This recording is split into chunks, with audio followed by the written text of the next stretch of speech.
paz do Senhor, que bom nós estamos aqui, já nossa terceira aula.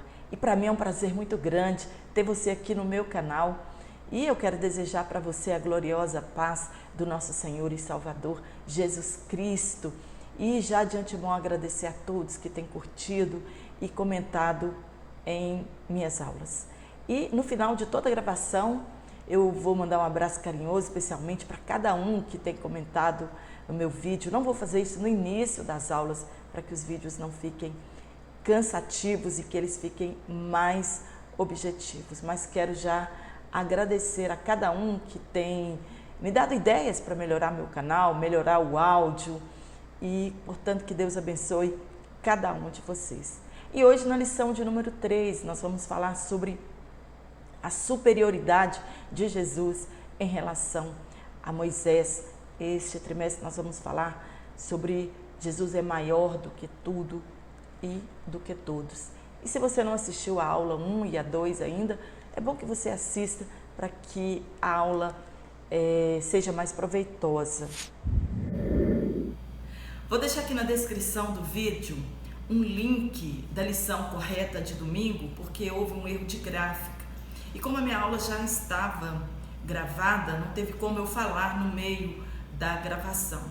Mas também vou deixar umas fotos da nova lição de domingo, porque houve um erro de gráfica. Mas acredito que vai dar tempo de todos nós estudarmos e termos uma ótima lição. Quando nós estudamos, a história do judaísmo, nós observamos a reverência e a dedicação que este povo tem quando se fala de Moisés. Quando olhamos para o islamismo, nós vemos a reverência, e a veneração que estas pessoas têm por Maomé. O quanto eles conhecem de seus líderes, e da sua religião. E quando nós olhamos para o cristianismo, nós vemos, infelizmente, essa deficiência na vida dos cristãos. Pouco se conhece a respeito de Cristo. Pouco se conhece a respeito da sua palavra. Nós lemos na palavra de Deus que os filhos das trevas são mais prudentes do que os filhos da luz. E, infelizmente, por nós acharmos que estamos na dispensação da graça, as pessoas pouco se interessam pela vida de Cristo, pelo plano da salvação, pelo plano maravilhoso que Deus criou para toda a humanidade. E aí o escritor aos Hebreus, a exortação dele é para que estas pessoas conheçam na íntegra a vida de Jesus, o que ele passou aqui na terra, o que era o seu plano, e que ninguém, nenhum líder religioso de outras religiões era maior do que Jesus. E hoje nós vamos aprender que Jesus é maior do que Moisés. A sua superioridade. Ele mesmo disse para os seus ouvintes naquela época: antes que Abraão fosse, eu já era. Então, ele era maior do que tudo e do que todos, porque ele é autoexistente. E agora, os leitores dessa carta precisavam conhecer, saber a diferença existente entre Jesus e Moisés, entre a antiga aliança e a nova aliança. O escritor desta carta não estava de forma nenhuma menosprezando a Moisés ou desqualificando o seu ministério, a aliança, a antiga aliança. De maneira nenhuma ele estava fazendo isso, mas ele estava querendo mostrar para os seus leitores, para os judeus cristãos daquela época, a superioridade de Jesus em relação a Moisés. Moisés, aqui, enquanto viveu na terra, ele foi servo de Deus. E Jesus, ele é o Filho de Deus. A missão de Moisés como apóstolo de Deus, isto é, como enviado de Deus, foi de libertar o povo do Egito, do cativeiro, o que nós conhecemos do êxodo de Israel. né, a saída deles do Egito para a terra prometida. A função dele era conduzir o povo à terra prometida. Só que Moisés sozinho, ele não conseguiria fazer ou cumprir esta missão. Ele não poderia ser, ao mesmo tempo, o porta-voz de Deus para o povo e, ao mesmo tempo, ser o representante do povo diante de Deus, intercessor e mediador entre o povo e Deus. E Jesus, ele vai mostrar para os seus leitores que Jesus cumpriu na íntegra estes dois ofícios. Ele é agora o apóstolo da nova aliança e o sumo sacerdote perfeito. Moisés foi fiel em tudo na casa de Deus. Ele foi o mordomo, enquanto que Jesus, ele é o dono desta casa. Nós vamos ver nessa lição o maior que de Jesus em relação a Moisés, que foi um grande legislador, um grande profeta, um grande líder religioso e considerado o homem mais manso da face da terra. Está em Números capítulo 12, versículo 3.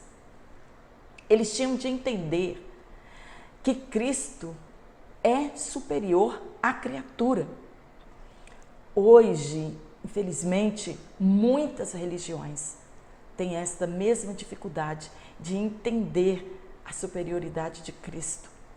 Honram mais a criatura do que o Criador. Paulo escreveu sobre isso em Romanos capítulo 1, está lá no versículo 25. A missão de Moisés foi terrena, enquanto que a missão de Jesus foi uma missão celestial, eterna. Moisés era servo, enquanto que Jesus, ele é o Filho de Deus. No nosso primeiro tópico, nós vamos falar sobre uma vocação superior. Vocação é chamada, é escolha. Moisés foi chamado, foi escolhido, foi vocacionado para conduzir o povo à terra de Canaã. A terra prometida, mas não somente isto. O povo também foi chamado para ser salvo, não era só sair do Egito. Deus também incluiu este povo para a salvação. Nós já falamos a respeito de Abraão, que habitava em tendas, porque o alvo dele era Canaã celestial, não a Canaã terrena. Deus chamou o povo para uma vocação maior, para uma vocação celestial. Não apenas herdar uma terra aqui, mas também uma terra celestial. O escritor quer afirmar para aqueles crentes, para aqueles cristãos, que Jesus Cristo é a revelação final de Deus, que tudo o que aconteceu anteriormente eram figuras das coisas que iam acontecer. E que Moisés também era um tipo de Cristo. Eles tinham que entender que a lei apontava para que se chegasse em Cristo.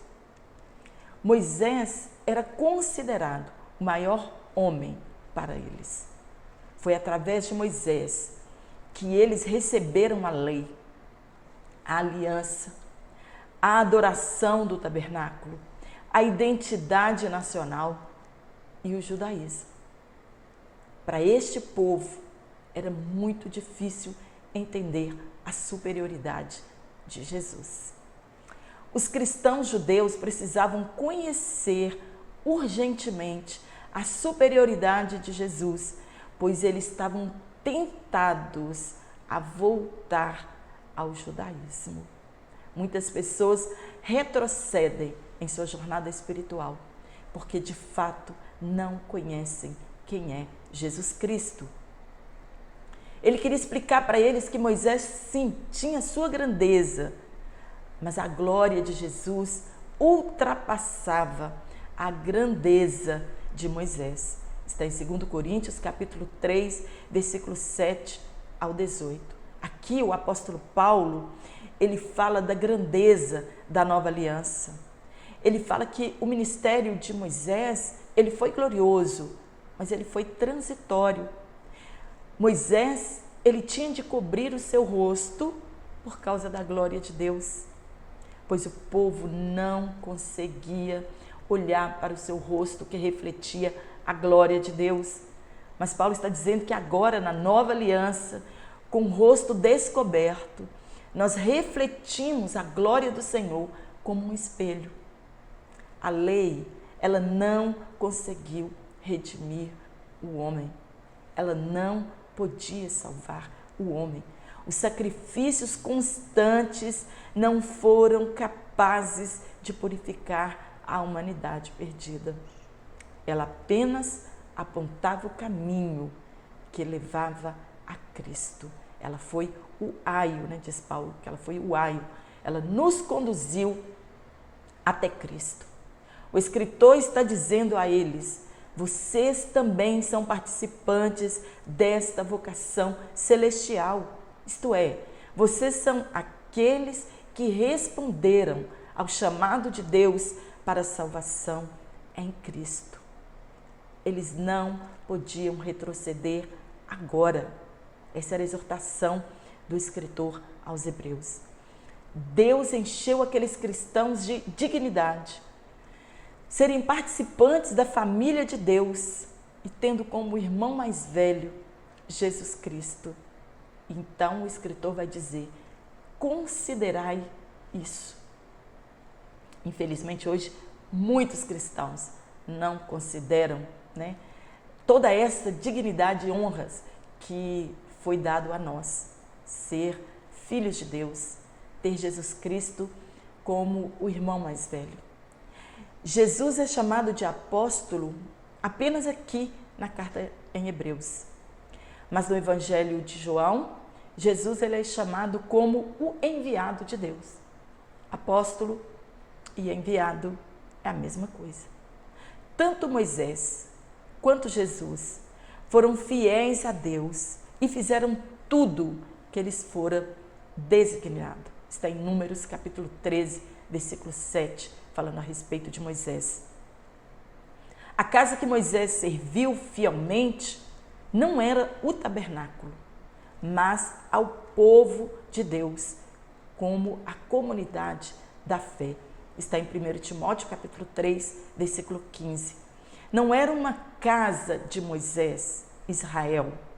Não era uma casa de Jesus, a igreja. Tudo é a mesma coisa. É uma única casa. É a casa de Deus. Os dois foram fiéis nesta mesma casa, a casa de Deus. Então isso fala, a nova aliança fala da continuidade entre a antiga e a nova aliança. Fala da revelação progressiva de Deus e da salvação. E aí o autor afirma, nos versículos 3 e 4 deste capítulo que nós estamos estudando, que Jesus é tido por digno de maior glória, doxa, do que Moisés. E ele vai explicar o porquê. Porque Jesus, ele é o construtor desta casa, enquanto Moisés foi simplesmente parte desta casa. Ele foi membro desta casa. Moisés, por mais honrado que fosse, ele era um ser humano e fazia parte como membro da casa de Deus, enquanto Jesus, ele é o Filho de Deus e construtor desta casa, o fundador e construtor desta casa. Está em Mateus capítulo 16, versículo 16 e 18, quando Jesus estabelece a sua igreja. Então, Jesus tem maior honra do que a casa. Moisés foi fiel como servo na casa, enquanto Jesus presidiu sobre esta casa. Moisés, ele profetizou a respeito de Jesus e sua superioridade. Moisés vai dizer, olha, Deus vai levantar no meio de vós, né, um profeta semelhante a mim, não igual, ele disse semelhante. Ele está falando da superioridade, né, deste profeta que viria e que no futuro haveria uma revelação mais plena. E o representante supremo de Deus ia se manifestar. Está em Deuteronômio capítulo 18, versículo 15. Então, quem é a casa de Deus? A casa de Deus são todos os crentes da antiga aliança e todos os crentes da nova aliança que creem. Para ser casa de Deus, devemos conservar firme a confiança e a glória da esperança até o fim.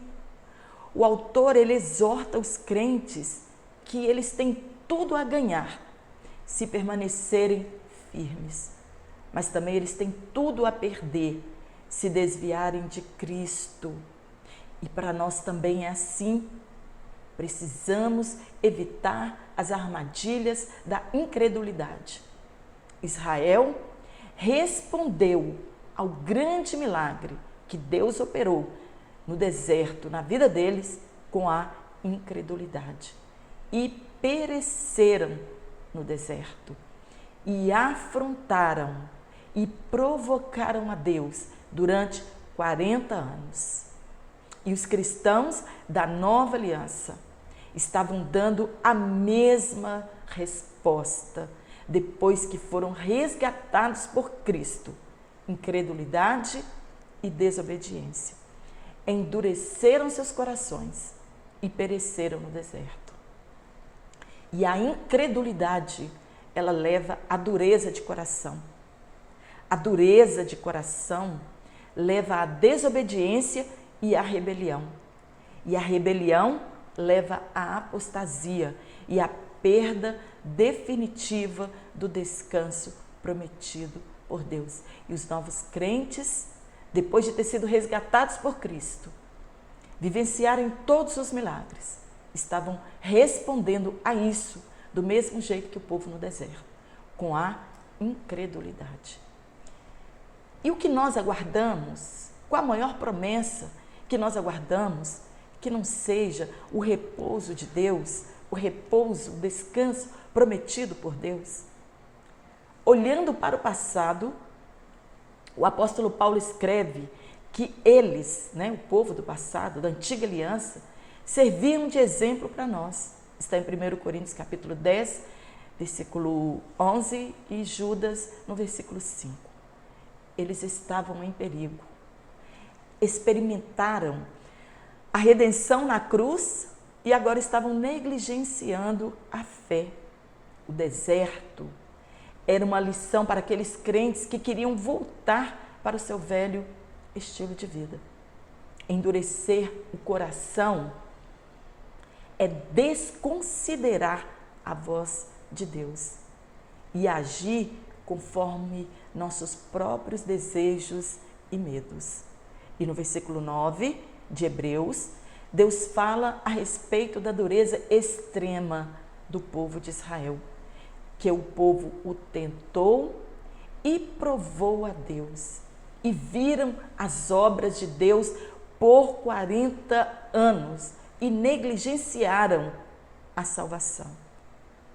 E Deus, como resposta à dureza do coração deles, à provocação deles, à negligência deles por aquela tão grande salvação, Deus irou-se contra aquele povo.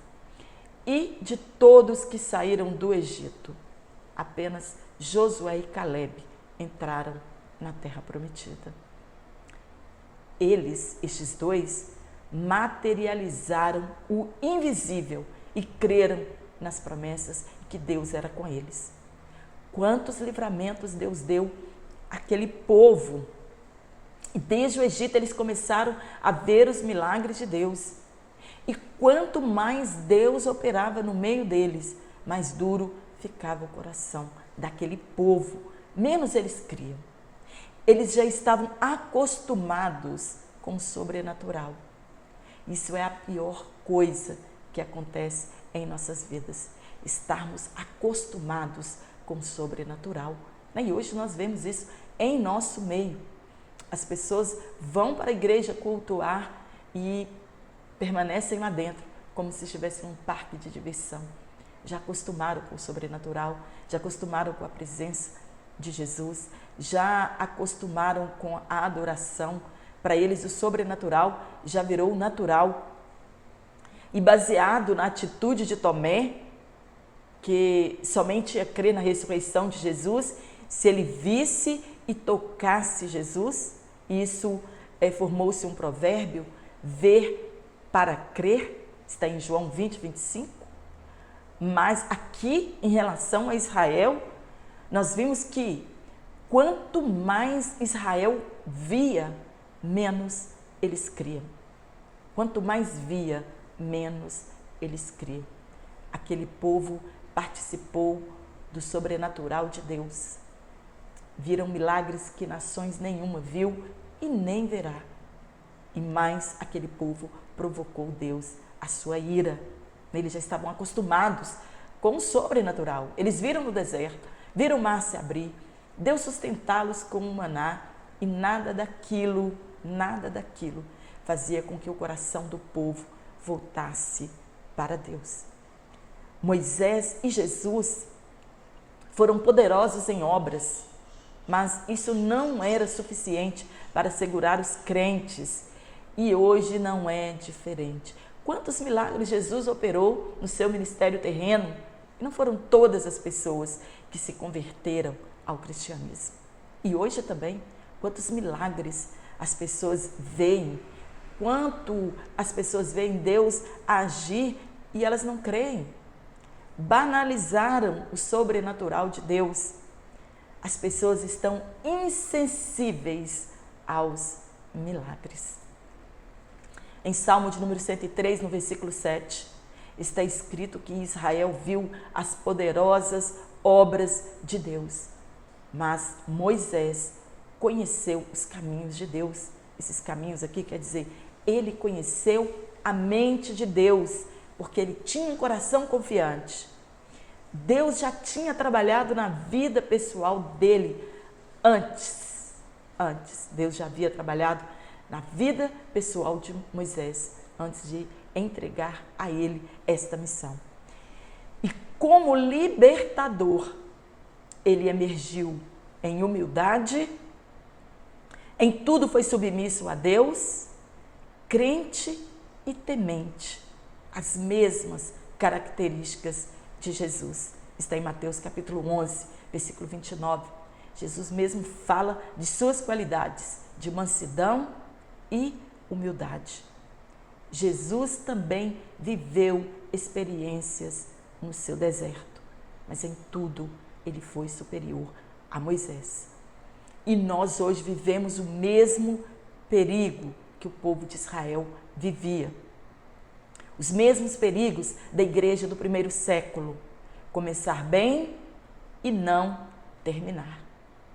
No auge da nossa caminhada, infelizmente, muitos têm se desviado do Deus vivo. Aqueles judeus cristãos estavam querendo abandonar tudo que eles criam. Eles não queriam mais a Jesus como Filho de Deus e desejavam afastar-se da comunhão com os crentes. Era a apostasia entrando no meio daquela comunidade. Eles queriam voltar para o judaísmo, mas eles foram exortados a permanecerem firmes. O segredo não é correr demais, é correr sem se cansar. Não é chegar primeiro, o segredo é chegar. E ele aconselha que devemos exortar uns aos outros durante o tempo que se chama hoje, indicando que as janelas da oportunidade, elas não duram para sempre. Então devemos exortar uns aos outros. Ou Jesus Cristo nos buscará, ou nós encontraremos com Ele por meio da morte. Então precisamos exortar uns aos outros para ficarmos firmes. Devemos permanecer fiéis. Não podemos endurecer nossos corações quando ouvimos a voz do Espírito Santo. Porque se nós formos indiferentes à voz do Espírito Santo, nos tornaremos cada vez mais insensíveis à voz de Deus. O Espírito Santo, ele nos adverte. Deus não continuará a insistir conosco indefinidamente. Existe um ponto que não há mais retorno. Assim como aconteceu com o povo no deserto, onde não houve mais retorno, né? Deus irou-se com aquele povo, conosco também, se não ouvirmos a voz do Espírito Santo. Deus excluiu definitivamente aquela geração de entrar no seu repouso.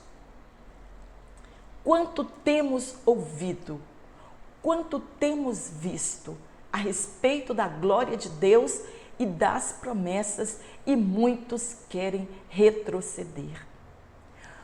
O povo no deserto, eles dependiam unicamente e exclusivamente de Deus. E nós também dependemos unicamente e exclusivamente de Deus. E eles foram tentados a desafiar Deus. E quando nós olhamos ao nosso redor e vemos o endurecimento de alguns cristãos, seja de crentes, seja de obreiros, seja de parentes, né? Se desviam, querem voltar, apostatam-se da sua fé. Isso deve nos servir de exemplo, isso deve nos servir de alerta para ficarmos em vigilância, né? Está em 1 Coríntios capítulo 10, versículo 12. Paulo nos adverte, olha, você que está de pé, tenha cuidado, né? Considere estas coisas para que você fique firme, né? Na esperança do repouso eterno. O pecado cometido por alguém que professa a Deus, nós não estamos falando do pecado por ignorância ou dos ignorantes, nós estamos falando do pecado daqueles que professam a Cristo, que professam a Deus. Isso irrita a Deus, isso provoca a Deus, isso entristece a Deus. O engano do pecado endurece a nossa alma e não ouvimos mais a voz do Espírito Santo. Eles achavam que a vida do Messias seria apenas de triunfo. Eles estavam esquecendo do capítulo 53 de Isaías. Eles estavam esquecendo do plano da salvação que Deus criou, que envolvia sacrifício, humilhação e sofrimento da parte do Cordeiro de Deus, o Messias prometido. Era necessário que o Messias sofresse, era necessário que o Messias fosse humilhado, se desvestisse da sua glória. Ele obedeceu a Deus em tudo e nos deixou o exemplo da obediência. Ele nos deixou o exemplo de priorizar o reino dos céus e não permitir que nada ocupe o lugar de Deus em nossas vidas. E nos deixou o exemplo de amar o próximo. Nós somos participantes de Cristo, do Espírito, da natureza, das virtudes, da justiça e da vida de Cristo. Este é o nosso privilégio. Devemos estar interessados em tudo que Cristo é, em tudo que Ele viveu, em tudo que Ele tem feito e em tudo que Ele fará. Os judeus, eles sabiam e sabem tudo a respeito de Moisés, tudo. E nós sabemos tudo a respeito de Cristo? Amém? Espero ter te ajudado neste comentário, né? Ter te ajudado bastante neste comentário. Se você gostou, dá um curtir, compartilhe em suas redes sociais. E eu quero mandar aqui agora o meu abraço para Claudenice, né, que me alertou a respeito de que não foi Jesus que falou a respeito dos galhos, né, enxertados, que foi Paulo, que está em Romanos capítulo 11. Um abraço para você, Claudenice. Também para o nosso querido irmão Elielson, para Alan Tenório e também para o pastor Vanderlei Pereira. São pessoas que estão sempre aqui no meu canal. E no próximo vídeo eu mando mais abraço para as pessoas que têm comentado com carinho nas minhas aulas. Que Deus em Cristo continue nos abençoando, nos dando graça, nos dando vitória e que você tenha uma ótima aula neste próximo domingo. Um forte abraço para todos vocês.